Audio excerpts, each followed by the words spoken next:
전능하신 하늘에 계신 아버지 하나님, 전 세계적인 코로나19로 인한 팬데믹으로 인해서 많은 사람들이 고통을 받고 있습니다. 하지만 이 시대의 고통의 문제를 해결하기 위해서 또 하나님께서는 저희 재림 성도들을 세워주셨습니다. 우리가 하나님의 남은 백성으로서 이 시대의 마지막 사명을 완수해야 될 재림 성도들로서 우리가 21세기를 살아가는 현대인들에게 우리가 가지고 있는 기별을 희망의 신학으로 승화시킬 수 있는 지혜와 능력을 가질 수 있도록 성령 하나님을 저희에게 보내주시옵소서. 하나님의 말씀으로 우리에게 주어진 모든 놀라운 마지막 시대의 기별을 하나님 희망의 신학으로 승화시키며 그로 인해서 이 땅에 다시 한번 희망이 선포될 수 있는 재림교인들의 사명을 가질 수 있도록 도와주시고 그 길을 위해서 우리가 함께 말씀을 열고 우리의 마음을 열고 하나님의 성령을 간구할 수 있도록 도와주시옵기를 간절히 기원드리옵나이다. 교동문 822장 구원과 속량. 그런즉 누구든지 그리스도 안에 있으면 새로운 피조물이라. 이전 것은 지나갔으니 보라 새 것이 되었도다. 모든 것이 하나님께로서 났으며 그가 그리스도로 말미암아 우리를 자기와 화목하게 하시고 또 우리에게 화목하게 하는 직분을 주셨으니 곧 하나님께서 그리스도 안에 계시사 세상을 자기와 화목하게 하시며 그들의 죄를 그들에게 돌리지 아니하시고 화목하게 하는 말씀을 우리에게 부탁하셨느니라. 그러므로 우리가 그리스도를 대신하여 사신이 되어 하나님이 우리를 통하여 너희를 권면하시는 것 같이 그리스도를 대신하여 간청하노니 너희는 하나님과 화목하라. 하나님이 죄를 알지도 못하신 이를 우리를 대신하여 죄로 삼으신 것은 우리로 하여금 그 안에서 하나님의 의가 되게 하려 하심이라.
우리 다 함께 기도 드리시겠습니다. 우리의 기도를 들으시는 주님, 열악한 상황이지만 주의 이름에 감사와 찬양을 드립니다. 오늘 우리가 산자의 땅에 머물러 있음에 감사와 찬양을 드립니다. 예기치 않는 사건 사고와 질병 속에서도 건강 주시니 감사합니다. 안갯빛 혼돈의 시대에 예언의 등불이 있음에 다시 한번 감사와 찬양을 드립니다. 매사에 하나님의 계명과 예수 믿음으로 인내하게 하시니 감사를 드립니다. 주님, 지금 우리에게 시대의 어두움을 환하게 밝힐 빛이 절실히 필요합니다. 허락해 주시옵소서. 흘러가버린 시간을 돌아보면 통회할 뿐입니다. 우리를 용서하시고 받아 주시옵소서.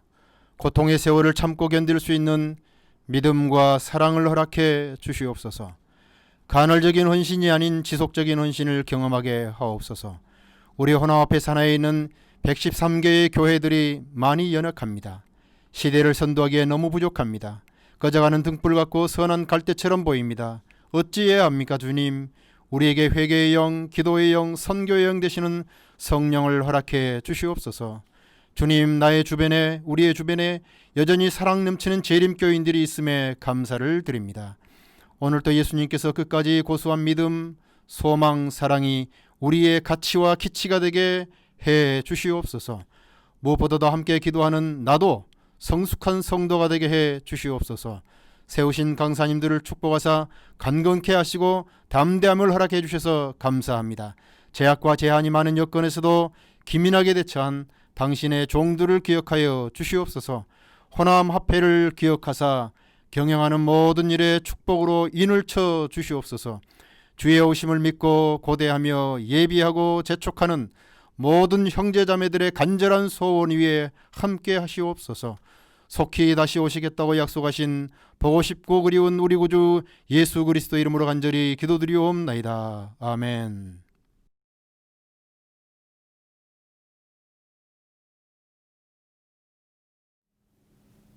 안녕하십니까 여러분. 여러분 기억하시죠? 본합회의 비전, 선교적 교회, 제자 되는 성도. 우리는 선교적 교회가 된다. 우리는 예수님의 제자로 산다. 2020년도 온라인 장막회에 참여하시는 모든 성도님들께 하늘의 축복이 함께 하시길 기도드립니다.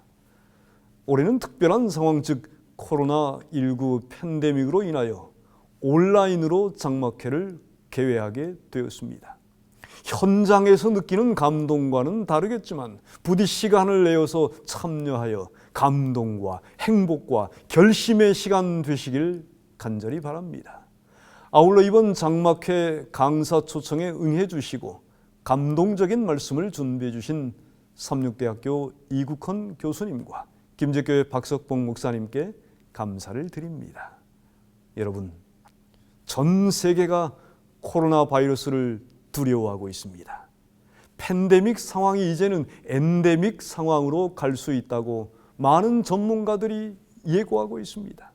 이 엔데믹은 감염병이 주기적으로 발생하거나 풍토병으로 고착화된 경우를 말합니다. 그런데 여러분, 바이러스 중에는 우리 몸의 항체와 같은 면역 물질을 만들어내는 착한 바이러스도 많다고 합니다. 착한 바이러스, 해로운 바이러스. 재림 직전에도 교회 안에 착한 종이 있고 악한 종이 있습니다. 교회 안에 말입니다.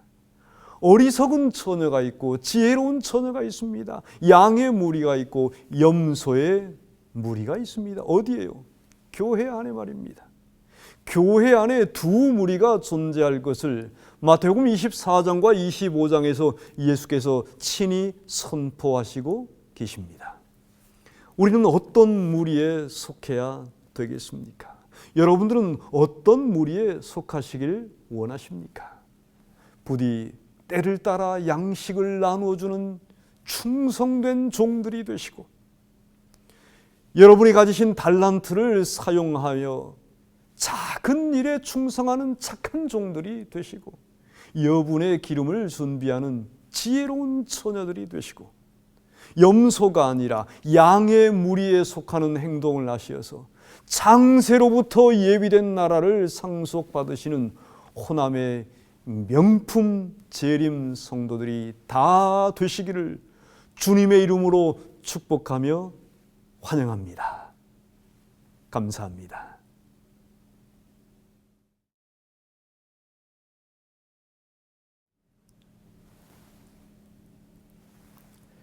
거룩한 안식일의 시간 속으로 들어오신 분들을 환영합니다. 이제 장마풍의 안내를 드리겠습니다. 이국헌 교수님은 재림신앙의 랜드마크를 리부팅하라는 주제로 5번의 강의를 하십니다. 1844년에 재림운동의 대실망을 극복한 신자들은 재림신앙, 성소진리, 안식일, 예언의 선물, 그리고 조건적 불멸론, 이 5개의 현대 진리를 발견했습니다. 그리고 이들에 의하여 재림교회가 세워졌습니다. 21세기의 수많은 징조와 혼란과 도전 가운데에서 5개의 랜드마크를 통하여 신앙의 힘을 얻으시기를 바랍니다. 박석봉 목사님은 코로나 시대를 극복할 생활 영성의 주제로 3번의 강의를 하십니다. 이 시대에 하나님의 명령으로 대중문화의 극복, 성령 충만, 그리고 생명을 거는 문제까지 삶의 현장에서 실제적인 영성의 회복을 우리는 발견할 것입니다. 우리는 교회와 가정, 그리고 개인의 핸드폰으로 온라인 장막회를 참여할 수 있습니다. 또한 재림마을과 이번에 새롭게 신설된 유튜브 채널인 호남합회 TV를 통하여서도 나머지 강의에 참여할 수 있습니다. 다른 사람에게 카카오톡을 통하여 전달할 수도 있습니다. 시간과 장소에 구애받지 않을 것입니다. 아무쪼록 코로나 시대의 신앙의 부흥과 깊은 회개가 뒤따르기를 소망합니다. 감사합니다.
안녕하십니까 재림성도 여러분.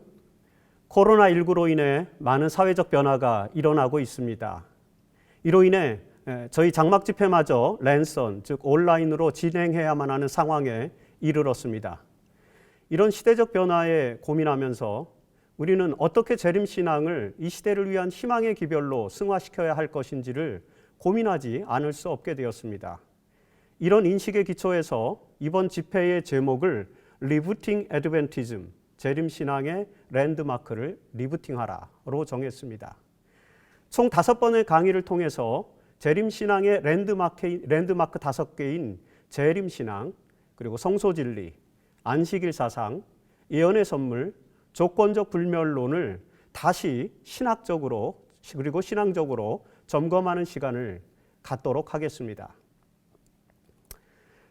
1844년 재림운동의 대실망을 극복하기 위해서 소수의 사람들이 모여서 성경을 연구하였고, 그 결과로 재림교회 신앙의 랜드마크 5개가 만들어졌습니다. 재림신앙을 중심으로 해서 성소진리와 안식일 사상과 그리고 예언의 선물, 조건적 불멸론, 이렇게 5가지의 진리로 대실망을 극복한 안식일 준수 재림신도, 즉 세바테리안 애드벤티스트가 구성되었고, 바로 그들에 의해서 제7일 안식일 예수재림교회가 세워졌습니다. 특별히 재림신도들은 이 진리들을 현재 진리 또는 현대 진리로도 번역되는데 The Present Truth로 명명하고 재림신앙을 전파하였습니다. 21세기 수많은 사회적 도전 앞에서 재림교회는 여전히 재림신앙의 기초에서 살아가고 있습니다. 특별히 이 마지막 세대에게 주어진 사명을 완수하기 위해서 재림신도들은 재림신앙의 랜드마크를 전파해야만 합니다. 특별히 이 기별을 21세기를 살아가는 현대인들에게 전파하기 위해서는 우리가 가지고 있는 현재 진리 또는 현대 진리, 프레젠트 트루스를 리부팅해야만 하는 그런 사명이 있습니다. 그래서 이번 장막 집회에서는 리부팅 애드벤티즘이라는 제목을 붙여보게 된 것입니다. 재림신앙의 랜드마크를 리부팅하라, 이런 제목으로 진지한 대화와 성찰을 모색해 보고자 하는 것이 이번 장막 집회의 주제라고 볼 수 있습니다. 오늘은 그 첫 번째 강의로 재림신앙을 리부팅하라라는 제목으로 말씀을 드리도록 하겠습니다. 오늘 성경의 본문은 여러분들이 너무나도 잘 알고 계시는 마태복음 24장입니다. 특별히 마태복음 24장 2절과 14절을 제가 먼저 읽어보도록 하겠습니다. 예수께서 감람산 위에 앉으셨을 때에 제자들이 조용히 와서 이르되 우리에게 이르소서 어느 때에 이런 일이 있겠사오며 또 주의 임하심과 세상 끝에는 무슨 징조가 있사오리이까. 2절에 있는 말씀이죠. 그리고 14절입니다. 이 천국 복음이 모든 민족에게 증언되기 위하여 온 세상에 전파되리니 그제야 끝이 오리라. 기독교 신앙은 예수 그리스도의 성육신, 그리고 그리스도의 생애와 가르침, 그리스도의 십자가 희생과 부활, 그리고 그리스도의 재림이라고 하는 사상의 기초에 있습니다. 특별히 이 중에서도 유일하게 실현되지 않은 것은 바로 그리스도의 재림이죠. 따라서 그리스도의 다시 오심, 즉 재림을 기다리는 신앙이야말로 기독교 믿음의 중심이라고 말할 수 있습니다.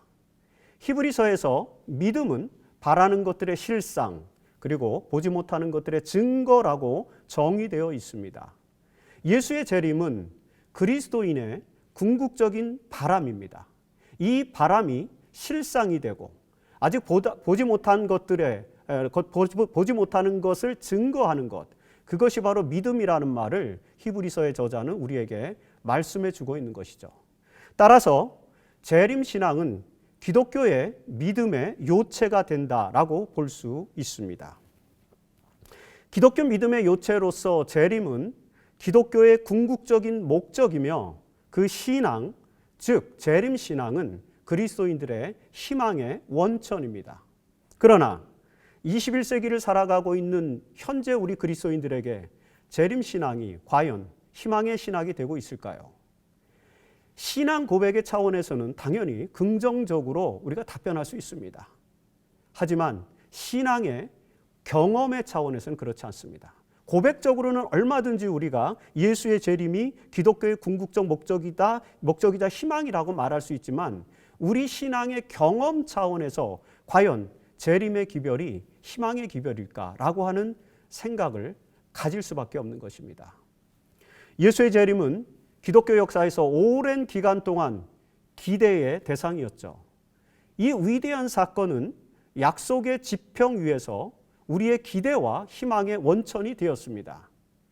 그러나 예수의 재림과 하나님 나라의 도래는 2000년 동안 실현되지 않고 있습니다.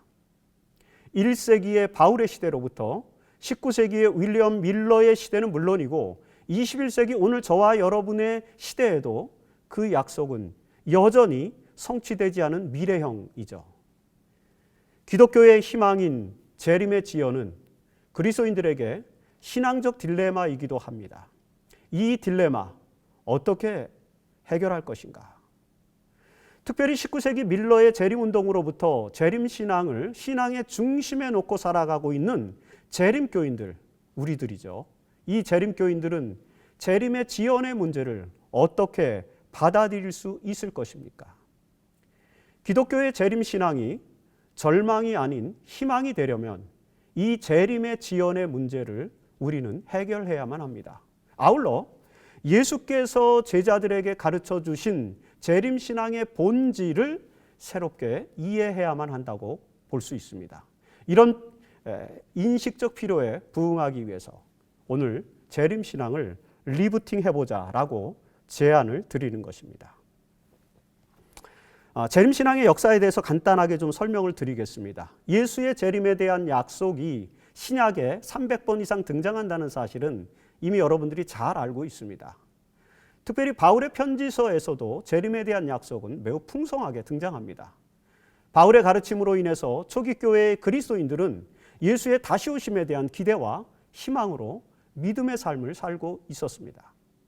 사복음서에서 하나님 나라의 도래에 대한 예수의 가르침이 풍성하게 기록되어 있는 것도 바로 이런 희망을 반영하는 것이죠.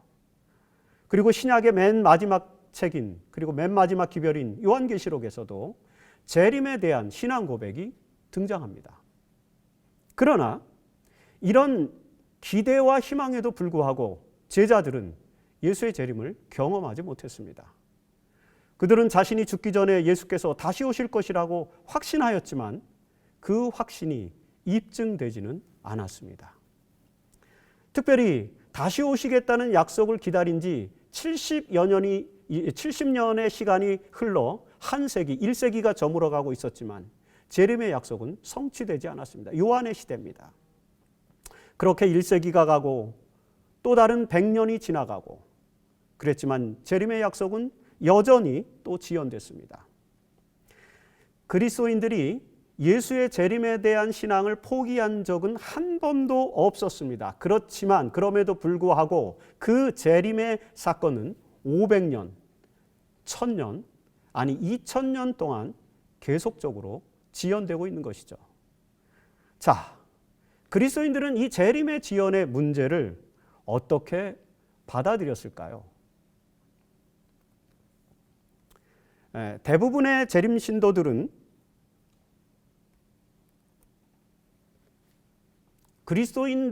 대부분의 그리스도인들은 재림이 지연되고 있는 것이 아니라 이미 성취되었다고 이해함으로써 이 딜레마를 해결하고자 노력했습니다. 우리가 보통 실현된 종말론 또는 현재적 종말론이라고 부르는 이렇게 알려진 사상은 사복음서에서 기록된 예수 그리스도의 말씀을 신학적으로 재해석한 그런 내용에서 기인하는 것입니다. 하나님 나라의 도래와 관련해서 가장 많은 예수의 말씀을 남긴 사람은 누가입니다. 누가복음에 나옵니다. 누가는 예수께서 하나님 나라가 이미 너희에게 임하였느니라. 누가복음 11장 20절이죠.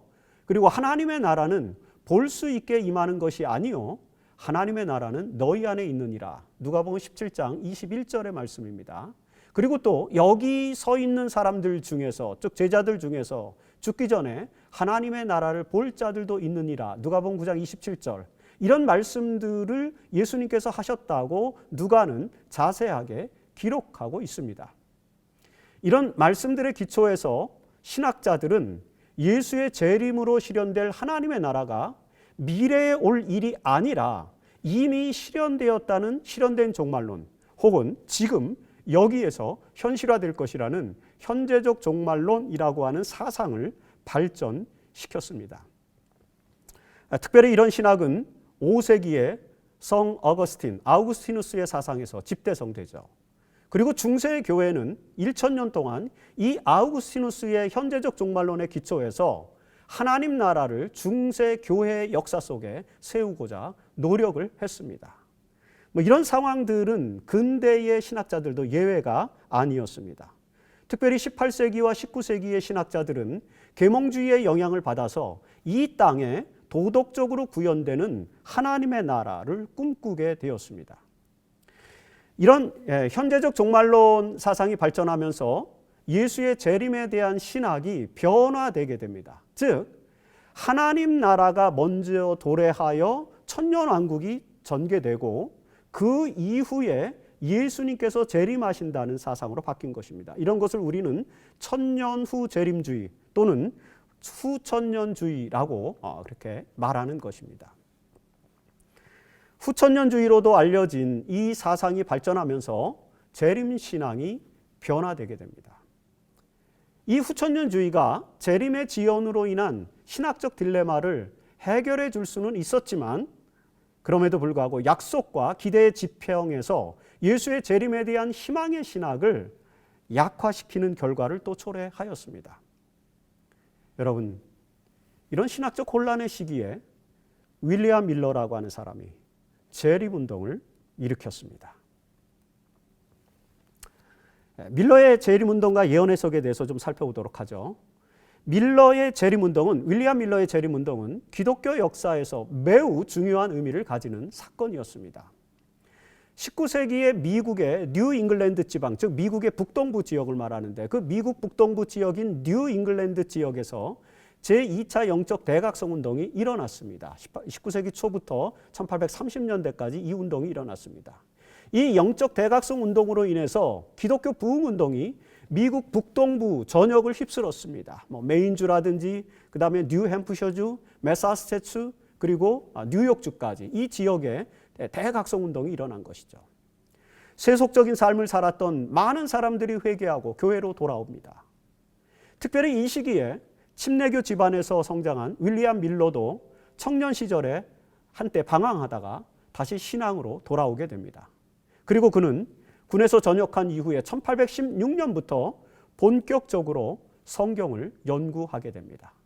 그렇게 성경을 2년 이상 연구하던 윌리엄 밀러는 마침내 다니엘서 8장 14절에 나타난 2300주야의 예언이 1843년경에 맞춰진다는 사실에 이르게 되었습니다. 특별히 그때에 2300주야가 끝나는 그때에 성소가 정결케 될 것인데 이 성소는 지구로 이해하고 그 성소를 지구로 이해할 때 지구가 정결케 된다는 말은 지구가 불로 정결케 되는 사건, 즉 다시 말해서 종말이 오게 되는 사건이라고 이해를 하게 됐습니다. 이처럼 지구의 종말은 예수의 재림, 이 지구의 종말은 예수의 재림을 말하는 것이기 때문에 2300주야가 맞춰지는 1843년에 예수가 재림한다는 신학적 결론, 성경 연구의 결론에 이르게 되었죠. 윌리엄 밀러는 이 기별을 1831년부터 본격적으로 전하기 시작했습니다. 그가 이 내용을 연구한 때로부터 15년 이상이 지난 후에 아주 오랜 기간 동안에 그는 이 말씀을 숙고하고 재숙고하고 재검토하고 그리고는 그의 마음속에 이제는 더 이상 미룰 수 없다는 확신이 생겼던 1831년 그때부터 하나님께 기도하고 이 재림기별을 전하기 시작했던 것입니다. 그렇게 재림기별을 전하면서 1840년부터는 장막 집회, 저희가 지금 온라인으로 하고 있지만 여름이 되면 늘 장막부흥회를 개최하지 않습니까? 이 역사적 전통의 뿌리가 바로 여기까지 이어지는데 특별히 1840년부터 재림운동가들의 장막 집회 이 장막 집회를 통해서 뉴 잉글랜드 지방에서 재림운동이 활발하게 전개되었던 것을 우리는 역사적으로 알게 되죠. 2300주야의 예언에 대한 밀러의 해석은 윌리엄 밀러가 독단적으로 해석한 것은 아니었습니다. 19세기의 많은 성경학자들은 2300주야의 예언이 1843년에서 1847년경에 맞춰지게 될 것이라고 이미 해석하고 있었습니다. 그들은 다니엘서 8장 14절의 예언이 다니엘서 9장의 71회의 예언과 연관된 것을 이미 알고 있었으며, 특별히 다니엘 9장의 71회의 기산점을 계산하는 방법, 예루살렘을 중건하라는 그 기산점이 언제인지를 계산하는 방법도 어느 정도는 알고 있었습니다. 다만 이 당시 19세기의 대부분의 학자들은 2300주야가 맞춰지는 때, 그 때를 예수의 재림의 때로 여기지 않았습니다. 그 이유는 바로 대부분의 학자들이 천년 후 재림주의, 즉 후천년설을 믿고 있었기 때문이었습니다. 이 후천년주의 사상의 기초에서 이 땅에서 천년왕국이 먼저 실현될 것이며 그 후에 예수께서 재림하실 것이라고 신학자들은 믿었습니다. 따라서 그들은 1843년, 이 해는 예수의 재림의 때가 아니라 복천년이, 천년왕국, 복천년이 시작되는 때라고 그렇게 이해를 했던 것입니다. 이런 후천년주의적 이해의 기초에서 미국을 새 예루살렘으로 만들기 위한 강력한 사회개혁운동, 그리고 신앙개혁운동을 전개하였던 것입니다. 그래서 그들은 영적 대각성 운동과 같은 그런 놀라운 신앙운동을 이 시기에 전개하였습니다. 그러나 여러분, 윌리엄 밀러는 천년전 재림주의, 다시 말해서 전천년주의라고 불리우는, 전천년설 또는 전천년주의라고 불리우는 천년전 재림주의의 기초에서 다니엘서를 해석하게 됩니다. 이 이론에 따르면 예수의 재림이 먼저 일어나고 그 후에 하늘에서 천년기가 있게 될 것입니다. 따라서 밀러는 2300주야의 끝에 복천년이 오는 것이 아니라 예수께서 재림하시는 것이다 라고 그 2300주야의 끝을 재림의 때로 이해를 하게 됐습니다. 밀러는 이런 해석의 기초에서 2300주야의 기산점이 기원전 457년이며 그리고 그 후로부터 2300년이 지나는 1843년에 이 예언이 맞춰지게 된다고 결론을 내리게 된 것입니다. 자, 이런 윌리엄 밀러의 재림운동이 어떻게 전개되고 또 어떤 결과를 얻게 되었는지 여러분들은 이미 많은 재림교회 역사를 공부하셔서 어느 정도는 이해를 하고 계십니다. 그 내용을 잠깐 좀 설명드리도록 하겠습니다. 윌리엄 밀러는 자신이 깨달은 기별을 1831년부터 설교하기 시작했다고 제가 말씀드렸죠. 15년, 정확히 16년 정도를 깊이 연구한 후에 완벽한 확신을 가지고 이제 설교하기 시작한 것입니다. 밀러의 기별은 영적 대각성 운동 이후에 미국인들의 신앙 열정에 다시 한번 불을 붙였습니다. 밀러의 재림운동이 전개되는 과정에서 우리는 특별히 주목할 만한 세 가지 내용이 있다는 것을 이해해야만 합니다. 첫 번째는 1839년에 조슈아 하임스라고 하는 사람이 이 운동에 합류한 것입니다. 크리스천 커넥션의 출신으로 보스턴에 있는 찰돈 스트리트 교회 목사로 심우하던 조슈아 하임스는 그해 11월, 즉 1839년 11월에 밀러를 초청해서 자기의 교회에서 강연을 듣게 됩니다. 이 조슈아 하임스는 밀러의 기별을 듣고 이 기별이야말로 미국 전역에 확산되어야 한다는 확신을 갖게 되죠. 그래서 그는 밀러의 운동에 가담해서 운동을 조직적으로 확대시키게 됩니다. 조슈아 하임스는 밀러의 재림운동을 확산시키기 위해서 두 가지 특별한 사업을 진행합니다. 첫 번째는 인쇄물을 만들어서 보급하는 것이고, 그리고 두 번째는 장막 집회를 추진하는 것이었습니다. 먼저 그는 1840년에 밀러의 기별을 담은 잡지를 출간하게 됐는데 그 첫 번째 잡지가 Signs of Times, 즉 시대의 징조, 우리 한국에서는 이걸 시조로 번역해서 출판하지 않습니까? 그 시조가 1840년에 처음으로 조슈아 하임스에 의해서 출판되었습니다. 재림운동을 알리는 대표적인 잡지가 되었죠.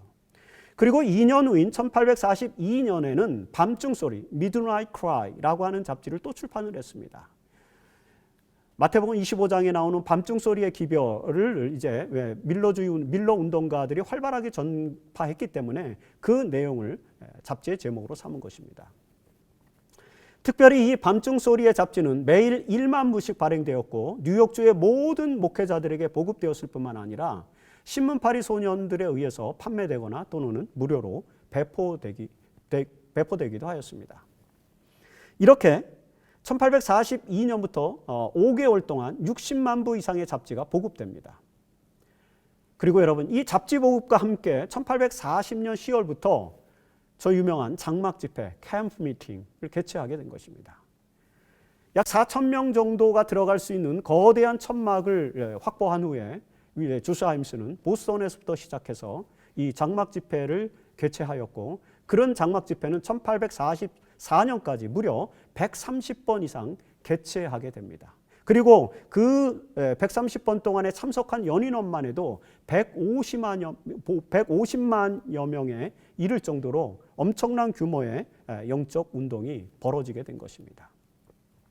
이런 조슈아 힘스의 조직적인 노력으로 밀러의 재림운동은 1830년대 찰스 피니의 영적 대각성 운동 이후 미국에서 가장 거대한 영적 집회를 이끈 그런 운동이 되었다는 것. 이것이 첫 번째로 우리가 윌리엄 밀러의 재림운동에서 기억해야 될 내용이다라고 하는 것입니다.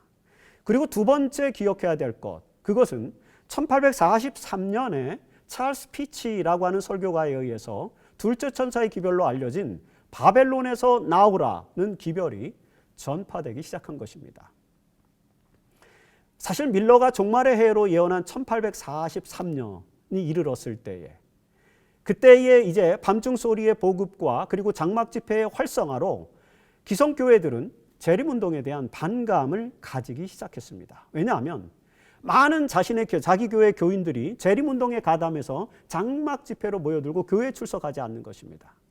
그러자 기성교회들은 재림운동에 가담한 신자들을 출교시키는 일을 하기 시작했죠.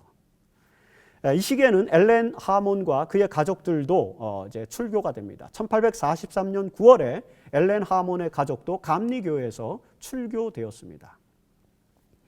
이런 분위기가 고조되자 찰스 피치는 그해 7월에 계시록 18장 1절로 5절에 나타난 기별의 기초에서 내 백성아 바벨론에서 나오라는 설교를 하기 시작합니다. 그는 로마 캐톨릭뿐만 아니라 재림운동을 거절하는 개신교회도 바벨론으로 규정하기 시작합니다. 찰스 피치는 이 기별을 계시록 14장에 나타난 둘째 천사의 기별로 이해합니다. 이렇게 해서 재림 신도들은 밀러가 전한 심판하실 시간을 첫째 천사의 기별로 이해하고, 찰스 피치가 전한 바벨론에서 나오라는 기별을 둘째 천사의 기별과 연관돼서 이해하기 시작했습니다. 이것이 밀러의 재림운동에서 우리가 주목해야 할 두 번째 내용인 것입니다. 그리고 세 번째 내용이 있습니다. 이 세 번째 내용은 1844년 8월부터 전개되기 시작했는데, 우리가 그때 시작된 운동을 제7월 운동, 세븐만스 무브먼트라고 부릅니다. 제7월 운동이 전개됐습니다. 왜 이것이 제7월 운동인지를 여러분들은 어느 정도는 이해하실 것입니다. 1843년이 다가오자 재림 신도들은 밀러에게 2300주야가 맞춰지는 재림의 때가 구체적으로 언제인지를 확인하고 싶어 했습니다. 하지만 여러분, 날짜를 선정하는 일에는 매우 미온적이었습니다. 윌리엄 밀러는. 그랬던 밀러는 재림 신도들이 거듭 그 날짜가 언제인지를 알려달라고 요청하자 그 요청에 부응해서 1843년 춘분일, 3월 21일경이죠. 춘분일로부터 시작해서 1844년 춘분일 사이에 1년 기간이죠. 그 사이에 예언이 성취될 것이라고 가르쳤습니다. 그러나 여러분이 너무나도 잘 아시는 것처럼 1844년 춘분일, 즉 3월 21일이 지났지만 예수의 재림은 성취되지 않았습니다.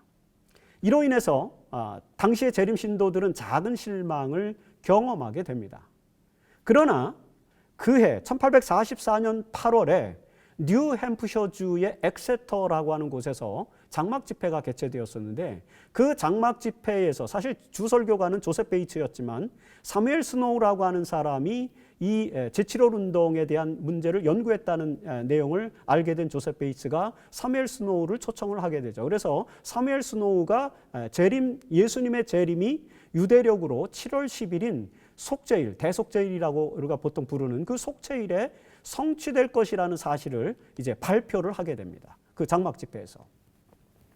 사무엘 스노우는 유대의 절기와 예수의 역사를 표상학적으로 연구를 했습니다. 그 결과 봄에 일어난 절기들, 여러분 아시는 것처럼 유월절, 초실절, 그리고 오순절 같은 그런 봄절기들은 예수님의 초림에 성취되었고, 그 다음에 가을절기들, 나팔절, 그리고 속죄일, 장막절, 이런 가을절기들은 예수님의 재림의 때에 성취될 것이라는 사실을 표상학적으로 깨닫게 되었습니다.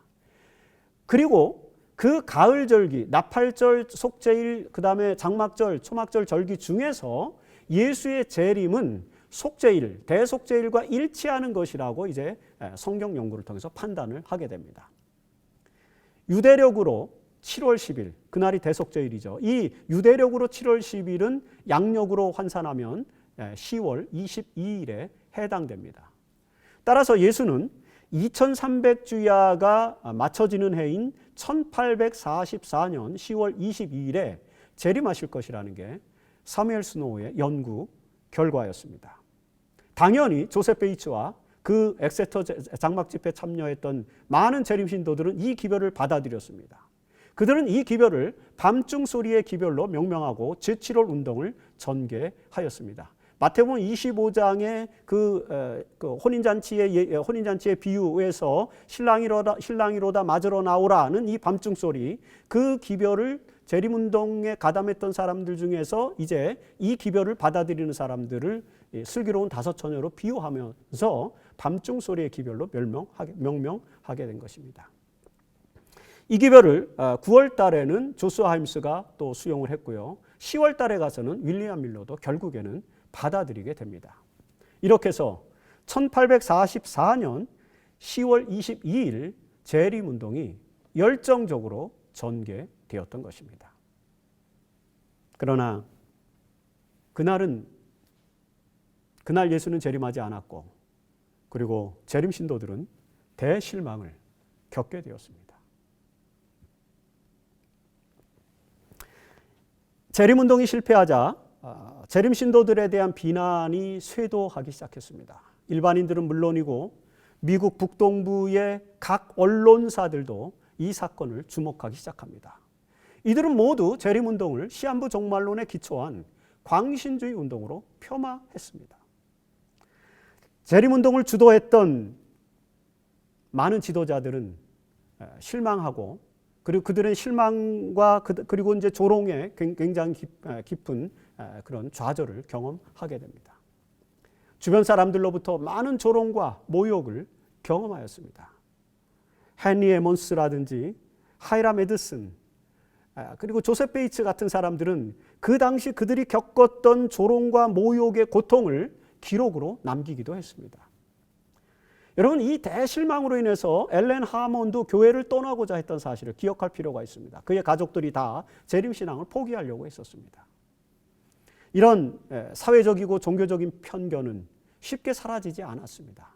20세기 들어서도 서구에서 살고 있는 대부분의 사람들은 이 시기의 재림운동을 시한부 종말론으로 여깁니다. 그리고 그 운동의 결과로 탄생한 제7의 안식일 예수 재림교인들에게도 시한부 종말론자라고 하는 그런 오명을 씌우는 것, 우리는 종종 경험을 하게 됩니다. 그러나 여러분, 재림운동은 결코 대실망으로 끝난 것이 아니었습니다. 밀러의 재림운동은 19세기와 20세기 기독교 역사에서 매우 중요한 의미를 가지게 됩니다. 그 의미를 세 가지만 살펴보도록 하겠습니다. 첫 번째, 윌리엄 밀러의 재림운동은 천년 후 재림주의, 즉 후천년주의가 지배적이던 기독교 신학을 천년 전 재림주의, 즉 전천년주의로 바꾸는 계기가 되었습니다. 밀러 운동의 놀라운 결과, 신학이 바뀐 것입니다. 물론 이 운동과는 관계는 없지만 19세기 초에 영국에서 존 다비라고 하는 사람이 세대주의 신학을 주창했는데 이 신학이 1860년대 미국으로 건너오면서 미국의 개신교회는 세대주의에 기초한 천년전 재림주의를 받아들이게 됩니다. 하지만 이 전천년주의, 천년전 재림주의가 미국 사회의 주요 신학으로 자리 잡게 된 것은 윌리엄 밀러의 재림운동의 결과였다는 사실을 우리는 역사신학적으로 분명하게 이해하게 됩니다. 이후로 미국에서 천년전 재림주의는, 전천년주의는 보수신앙을 대표하는 신학으로 자리를 잡게 됩니다. 자, 둘째 재림운동의 의의는요, 이 밀러의 재림운동은 예수의 재림에 대한 소망이 매우 중요한 신학이 되어야 한다는 사실을 다시 한번 각인시켜 주었습니다. 기독교 신학에서 종말론은 항상 조직신학, 즉 교의학의 맨 마지막 자리에 놓입니다. 대개 신론, 그 다음에 그리스도론, 인간론 이런 것들로 진행을 해서 그 맨 마지막 자리에 들어가는 것이 종말론입니다. 이런 정리는 중세시대에 피터 롬바르드라고 하는 신학자가 조직신학의 체계를 만들면서 시작된 것입니다. 이 피터 롬바르드가 기독교 조직신학의 체계를 만들면서 종말론을 마지막 부분에 넣어놨습니다.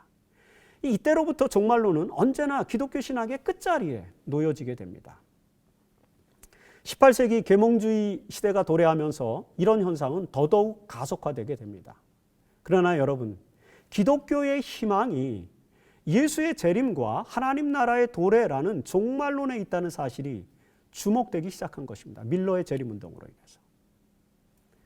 소위 극단의 세기로 불려지는 20세기에 들어서서 인류가 절망적인 상황으로 내몰릴 때 1, 2차 세계대전이 일어나고요. 그 다음에 많은 청소년들이 방황과 갈등이 일어나고 이런 인류가 절망적 상황으로 내몰렸을 때에 기독교의 종말론은 희망의 신학으로 부활하게 됩니다.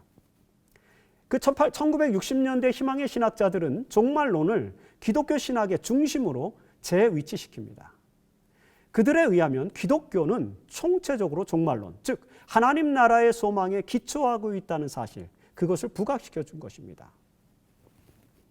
밀러의 재림운동은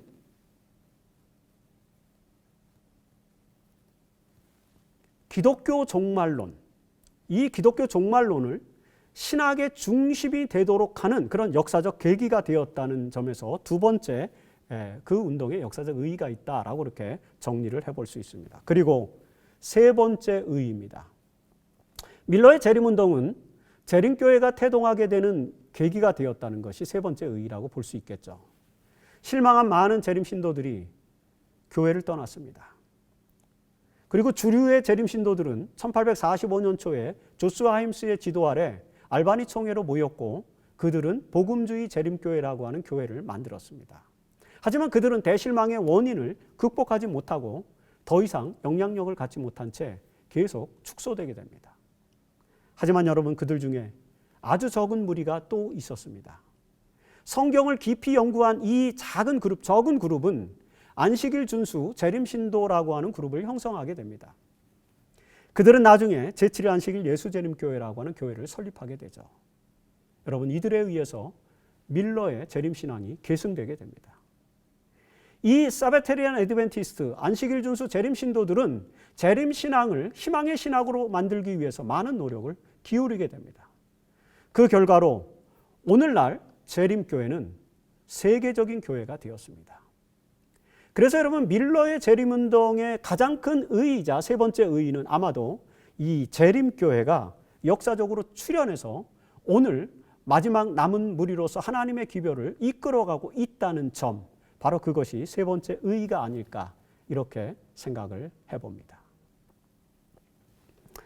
네, 지금까지 우리는 19세기 미국에서 윌리엄 밀러에 의해서 전개된 재림운동에서 시작된 재림신앙의 역사를 살펴보았습니다. 매우 간략하게 살펴보았습니다. 그리고 재림교회가 바로 이 운동의 뿌리인 재림신앙을 계승했다는 사실을 알게 되었습니다. 여러분, 단지 재림교인들은 재림신앙을 계승했던 것일 뿐만 아니라 그 신앙을 이 시대의 희망의 신학으로 만들기 위해서 노력해 왔습니다. 그리고 여전히 우리는 그렇게 해야 할 사명과 책임을 가지고 사는 사람들입니다. 그러나 1844년 대실망 이후에 지금까지 약 180년 정도의 시간이 지나고 있는 이 시대, 21세기에 우리가 가지고 있는 이 재림신앙은 여전히 희망의 신학이 되고 있습니까? 신학적으로 진지하게 성찰해 볼 때 이 물음에 우리가 정말로 긍정적인 대답을 하기는 쉽지 않을 것이라는 것을 우리는 동의합니다. 그렇다면 그 이유는 무엇일까요? 그 이유에 대해서 우리가 살펴봐야 합니다. 재림교인들은 윌리엄 밀러가 잘못 해석한 부분, 즉 1844년 10월 22일이 예수의 재림의 때가 아니라 하늘 성소가 정결케 되는 해였다. 이건 이제 다음 강의에서 저희가 자세하게 공부를 하게 됩니다. 이런 밀러가 잘못 해석한 부분을 바로잡고 재림신앙을 희망의 신학으로 계승하게 됩니다. 방금 말씀드린 것처럼 특별히 2300주야의 끝에 이루어지게 될 성소의 정결이 지구의 정결이 아니라 하늘 성소의 정결이라는 사실을 깨달으면서 밀러주의 재림운동의 실패를 극복하고 새로운 재림운동을 전개할 수 있었습니다. 그러나 다니엘 8장 14절의 해석을 재해석하는 데는 성공했지만 재림신앙을 희망의 신학으로 재해석하는 것은 여전히 미완의 과제로 남아있는 것 같습니다. 밀러주의자들은 재림운동을 강력하게 설명하기 위해서 수많은 종말의 징조들을 제시하였습니다. 19세기의 사람들은 그런 징조들에 대한 설명을 들으면서 예수의 재림이 임박했다는 사실을 또한 깨달았습니다. 그러나 이런 징조들에도 불구하고 예수는 재림하지 않았죠.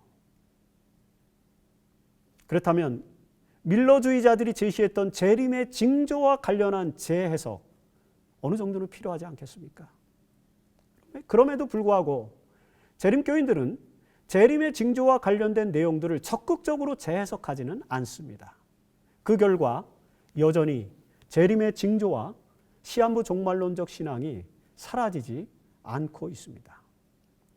지금도 여전히 많은 재림교인들의 신앙의식 속에는 재림의 징조에 대한 두려움과 재림의 날짜에 대한 기대감이 혼재한 재림신앙이 남아 있습니다. 이런 재림신앙은 자칫 현대인들의 신앙의 딜레마가 되기도 하곤 한 것입니다. 이 재림신앙의 딜레마를 해결하기 위해서는 재림신앙을 리부팅할 필요가 있는 것입니다. 그렇다면 우리는 어떻게 재림신앙을 리부팅할 수 있을까요? 재림신앙을 리부팅하기 위해서는 마태복음 24장을 재해석해야 합니다. 흔히 재림의 징조로 제시되는 마태복음 24장의 내용은 사실 우리가 희망의 신학으로 그걸 다시 읽어볼 필요가 있습니다. 기존의 재림신앙에서 마태복음 24장은 재림의 징조를 강조하는 부분으로 대부분 읽혀집니다. 따라서 이 부분을 설교하다 보면 늘 전쟁 이야기, 기근, 지진, 범죄의 통계 그런 것들이 나열되곤 하죠. 재림의 징조와 관련된 설교는 항상 무섭고 두려운 느낌으로 다가오게 됩니다. 그래서 재림의 징조에 대한 기별만 가지고 재림신앙을 강조하면 그것은 파괴적 종말론이 될 수밖에 없습니다. 우리가 보통 카타스트로피컬 이스카톨로지라고 부르는 것입니다. 파괴적 종말론을 대표하는 것입니다. 기독교의 종말론이 희망의 신학이 되지 못하는 이유가 바로 여기 있다고도 볼 수 있습니다. 그러나 여러분, 예수 그리스도는 마태복음 24장에서 이런 카타스트로피컬 이스카톨로지, 파괴적인 종말론을 설명하지 않으십니다. 이 마태복음 24장에 나타난 예수의 가르침을 잘 분석해 보면 재림신앙은 희망의 신학이라는 사실을 우리는 금방 알 수 있습니다.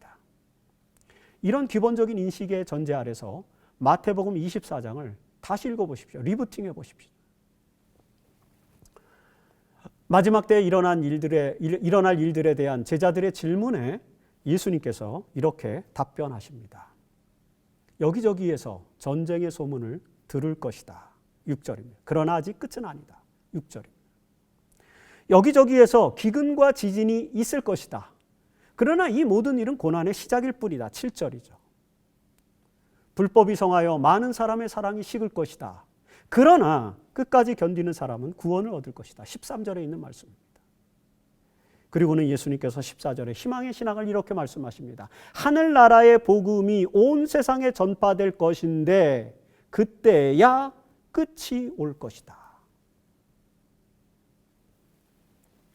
여러분, 예수는 제자들의 질문의 배경을 잘 알고 있었습니다.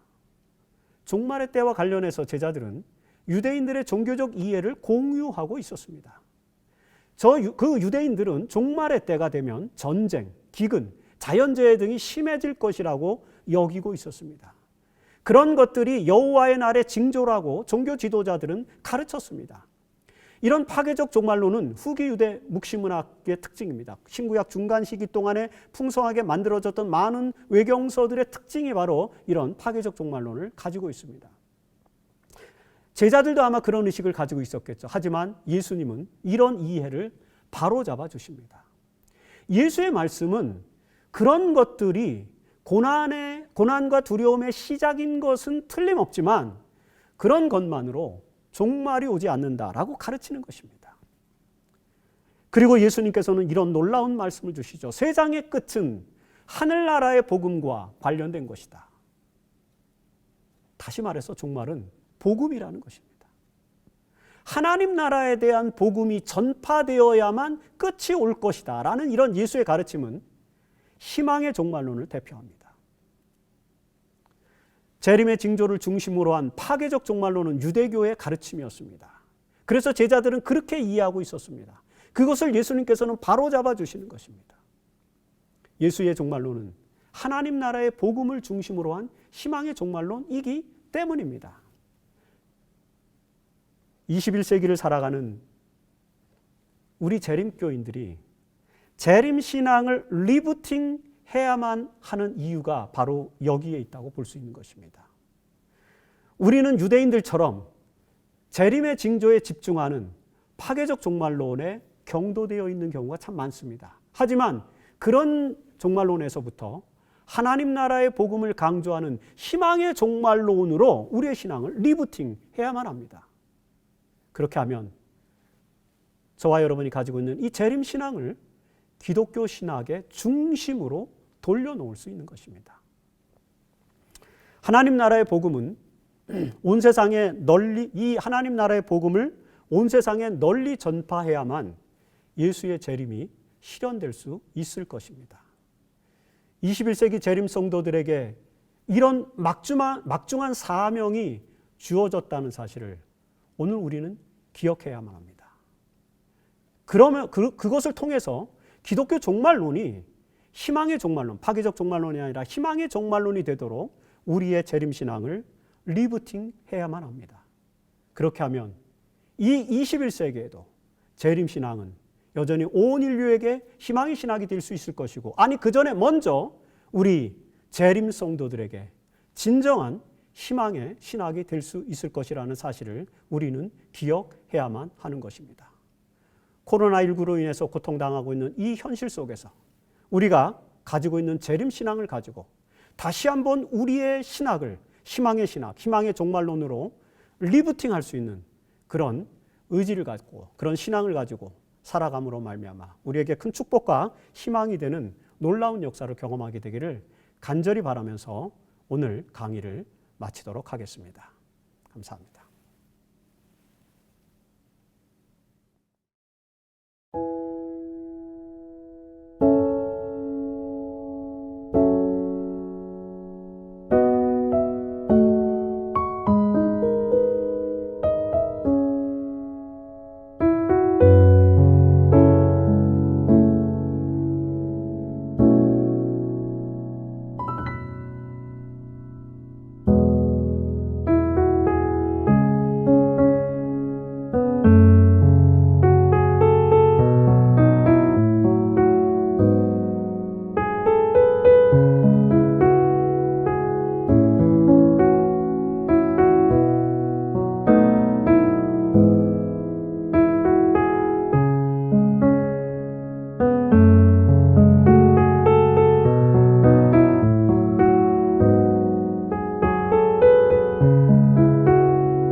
이제는 우리 하나님의 다함없는 사랑과 예수 그리스도의 놀라우신 은혜와 성령의 영속적인 교통하심과 능력이 재림 신도로서 그리고 기독교인으로서 하나님의 자녀로서 살아가기로 결심하는 모든 성도들이 위해 영원토록 함께 하시옵기를 그리스도 예수의 이름으로 간절히 축원드리옵나이다.